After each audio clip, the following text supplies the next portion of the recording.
26 तारीख तक अब्दुल जंतर मंतर पर मौजूद रहा, प्रोटेस्ट में हिस्सा लिया, हमारी टीम के साथ वॉलंटियर किया। जो वहाँ के लोकल एमएलए हैं निर्मल दाड़ा, जो खुद को बहुत बड़े गुंडे समझते हैं, उन्होंने अब्दुल को कॉल करके पाकिस्तानी कहा और उसे आतंकवादी कहा। अब्दुल के साथ खड़ी है, अब्दुल अब से हमारी जिम्मेदारी है, और अब्दुल को कुछ भी हुआ तो बंगाल सरकार की खैर नहीं। कल हम लोग अब्दुल के घर गए थे, उसके गांव गए थे। उस गांव तक जाने की जो सड़क है, जो सरकारी रिकॉर्ड्स में मुझे बताया गया कि वो सड़क 2 बार बनी हुई है, लेकिन वो सड़क किस तरह की दिखती है आप लोगों ने देखा होगा। वहां से ये बच्चा थोड़ी देर पैदल चल के, फिर रिक्शा लेके, फिर ट्रक में बैठकर, फिर ट्रेन में बैठकर 18 तारीख को जंतर मंतर पहुंचा था। उसके पिताजी ने ही उसको बोला कि बेटा जाओ, कुछ अच्छा हो रहा है इस देश में, इस सिस्टम में कुछ बदलाव लाने की लड़ाई हो रही है, तो तुम भी जाओ। 26 तारीख तक अब्दुल जंतर मंतर पर मौजूद रहा, प्रोटेस्ट में हिस्सा लिया, हमारी टीम के साथ वॉलंटियर किया। लेकिन 26 को वापस आने के बाद से लगातार वहां पर भाजपा के गुंडों द्वारा लगातार अब्दुल को और उसके परिवार को धमकाया गया। जो वहां के लोकल एमएलए हैं निर्मल दाड़ा, जो खुद को बहुत बड़े गुंडे समझते हैं, उन्होंने अब्दुल को कॉल करके पाकिस्तानी कहा और उसे आतंकवादी कहा।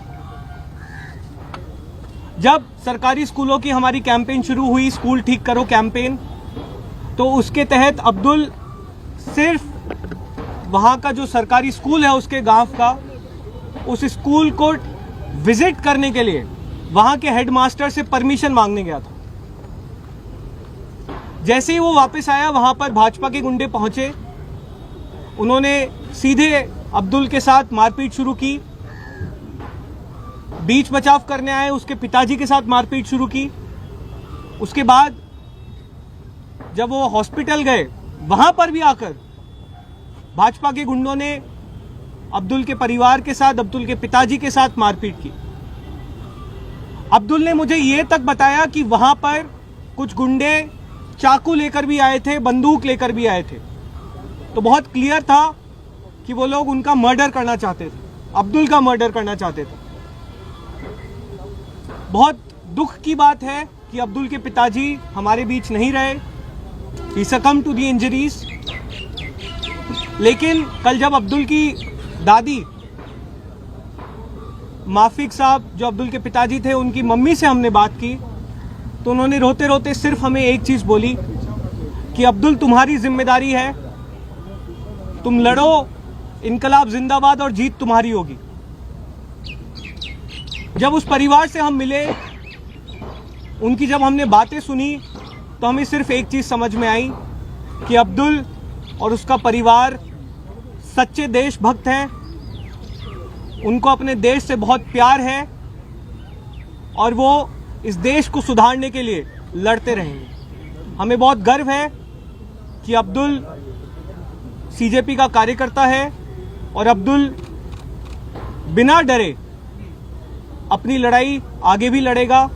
इस बार पूरी टीम अब्दुल के साथ खड़ी है। अब्दुल अब से हमारी जिम्मेदारी है, और अब्दुल को कुछ भी हुआ तो बंगाल सरकार की खैर नहीं।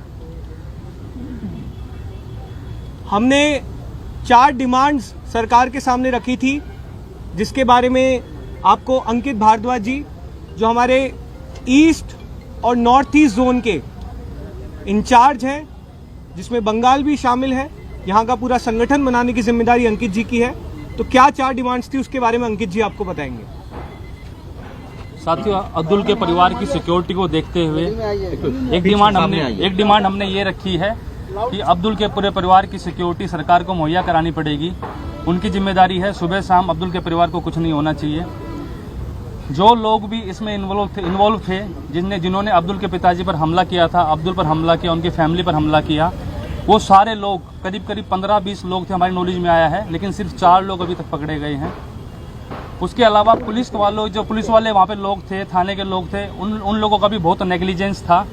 तो हमने ये भी डिमांड की है, उनकी भी इन्वेस्टिगेशन की जाए और जो भी लोग इस नेग्लेंस में इन्वॉल्व थे उनके ऊपर भी एक्शन लिया जाए सख्त से सख्त। उसके अलावा हमने जब अब्दुल से पूछा कि आपको कोई कंपनसेशन की रिक्वायरमेंट है, तो उस लड़के ने, उस देशभक्त ने बहुत बढ़िया जवाब दिया कि मुझे कोई कंपनसेशन नहीं चाहिए, मुझे स्कूल ठीक करने हैं, यही मेरा एम है। तो आप एक स्कूल मेरे पापा जी के नाम पे बनवा दो, जनाब तारिक जी के नाम पर एक स्कूल बनवा दो आप, ये उसकी डिमांड थी। तो यही चौथी हमारी डिमांड है। इन चारों डिमांडों को इंश्योर करने के लिए हमारा एक डेलीगेशन, सीजीबी का डेलीगेशन अब्दुल के घर पर रहेगा। आकाश जी हमारे साथी, इनकी लीडरशिप में, ये हमारे बहुत मजबूत साथी हैं, इनकी लीडरशिप में हमारे लोग यहाँ पर रहेंगे और ये इंश्योर करेंगे कि जो हमने 10 दिन का अल्टीमेटम दिया है, सरकार इन चारों डिमांडों को 10 दिन के अंदर पूरी करे। अगर सरकार इन चारों डिमांडों को पूरी नहीं करती है तो जैसा कि हमने बताया था कि हम उस डिस्ट्रिक्ट का घेराव करेंगे, वहाँ के एसडीएम ऑफिस का घेराव करेंगे और सरकार को मजबूर करेंगे कि ये चारों डिमांडें पूरी करे। Subscribe to One India and never miss an update. Download the One India app now.